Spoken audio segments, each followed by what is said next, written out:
আপনার এই এটাকে আমি কয় খন্ড করবো, মানে আমি যখন কাটিং করবো গরুর কোনো প্রয়োজন। আব্দুর রাজ্জাক ভাই আছে খাচ্ছেন এখন, মিষ্টি পাইতেছি ভাই, মিষ্টি আছে হ্যাঁ।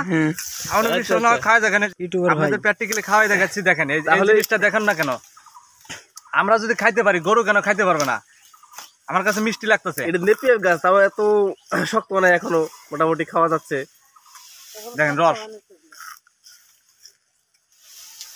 আপনাদের খাওয়াই দেখালাম, যেরকম কুশালের স্বাদ সেরকমই কিন্তু এই নেপিয়ার ঘাসের স্বাদ। আমরা বুঝুন যে রস খানাই, আমি কিন্তু রস খাই এনেছি।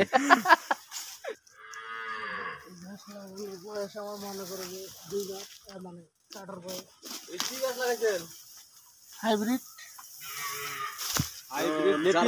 নেপিয়ার দেখা যাচ্ছে, নেপিয়ার নেপিয়ার কি এটা? নেপিয়ার নেপিয়ার ঘাস। মোটামুটি গাছ কাটার নিয়মটা কিরকম? ওই যে অতটুকু মাটিতে লাগায় কাটলে হয় কি এই চারাটা আরো বাড়বে, আর উপরে কাটলে হবে কি ওই গোড়াটা খুব তাড়াতাড়ি নষ্ট হয়ে যাবে। নষ্ট হয়ে যাবে, মানে মাটি ঘেঁষে কাটলে চারাটা নিচ থেকে মনে করো তাড়াতাড়ি উঠে আসবে। না হাত ইঞ্চি রেখে কাটা লাগে, তাই না?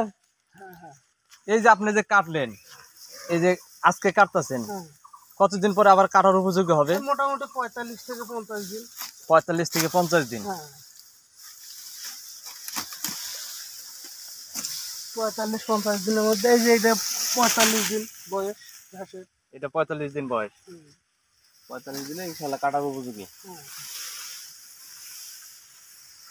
এখানে কতটুকু জায়গায় আপনি গাছ গাচ্ছেন? 5 শতক। 5 শতক দিয়ে আপনার গরু লালন পালন হয়ে যায় না? হ্যাঁ হয়, আপাতত কম করেই চলে। পাশাপাশি খড় খাওয়াচ্ছেন? হ্যাঁ, খড়ের সাথে ঘাস সহ মিশাল করে দিলে হ্যাঁ হয়ে যায়।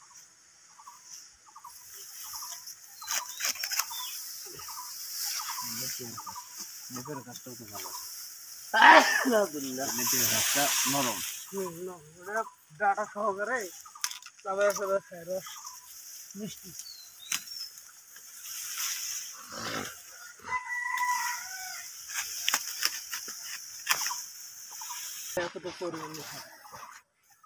তাহলে মনে করে যে সপ্তাহে কতটুকু মানে আপনার এই এটাকে আমি কয় খন্ড করবো, মানে আমি যখন কাটিং করবো? কাটিং করলে এই পর্যন্ত শেষ করে মানে মানে এই দুইটা একটা গিটে একটা কাটিং, তাই না? না দুইটা গিট রাখতে হবে। দুইটা গিটে একটা কাটিং হবে। হ্যাঁ, দুইটা গিট কেন রাখবো আমি? একটা মাটির নিচে থাকবে আর একটা থেকে চারা। ও আচ্ছা আচ্ছা আচ্ছা, এটা থেকে চারা হবে আর এটা মাটির নিচে থাকবে। নাহলে একটা গিট দিলে ওটা নিশ্চয়তা কম, নিশ্চয়তা কম, আর দুইটা দিলে দুইটার মধ্যে নিশ্চয়তা বেশি। তাহলে 100% আপনার কাজটা হবে আর কি, তাই না? হবে।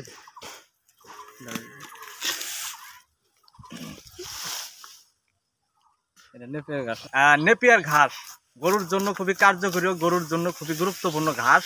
নেপিয়ার ঘাস গরুর জন্য প্রয়োজন। আব্দুর রাজ্জাক ভাই মিষ্টি আছে খাচ্ছেন এখন, মিষ্টি পাইতেছি ভাই, মিষ্টি আছে হ্যাঁ। আমরা মিষ্টি না খাই দেখেন, এই যে ইউটিউবার ভাই আপনাদের প্র্যাকটিক্যালি খাওয়াই দেখাচ্ছি, দেখেন এই জিনিসটা দেখেন না কেন। আমরা যদি খাইতে পারি, গরু কেন খাইতে পারবে না? আমার কাছে মিষ্টি লাগতেছে। এটা নেপিয়ার গাছ, তাও এত শক্ত মানে এখনো মোটামুটি খাওয়া যাচ্ছে। দেখেন রস আপনাদের খাওয়াই দেখালাম, যেরকম কুশালের স্বাদ সেরকমই কিন্তু এই নেপিয়ার ঘাসের স্বাদ। আমরা বুঝুন যে রস খানাই, আমি কিন্তু রস খাই এনেছি। তাহলে গরুর কেন কাজ হবে না? এটার ভিতরে প্রচন্ড পরিমাণ ভিটামিন আছে এবং রসালত।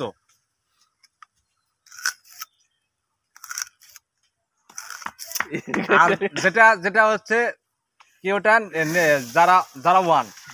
যারা ওয়ানটা আরো নরম। আরটা কি গাছ জানিস ভাই? নেপিয়ার, ওটা হলো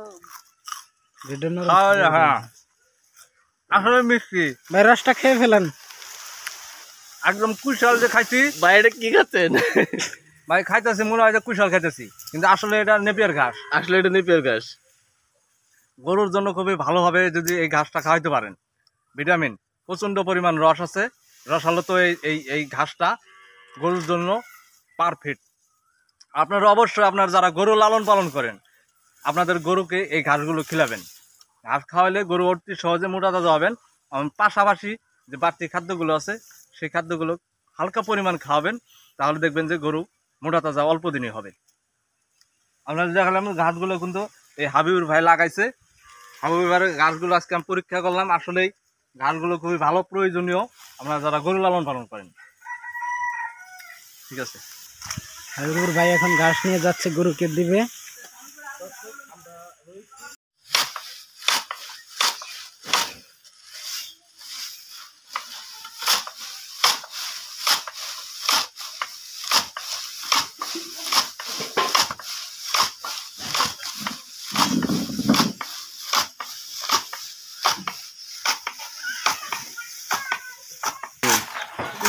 আমি 2-3 বছর আগে 800 টাকা দিয়ে। 800 টাকা দিয়ে।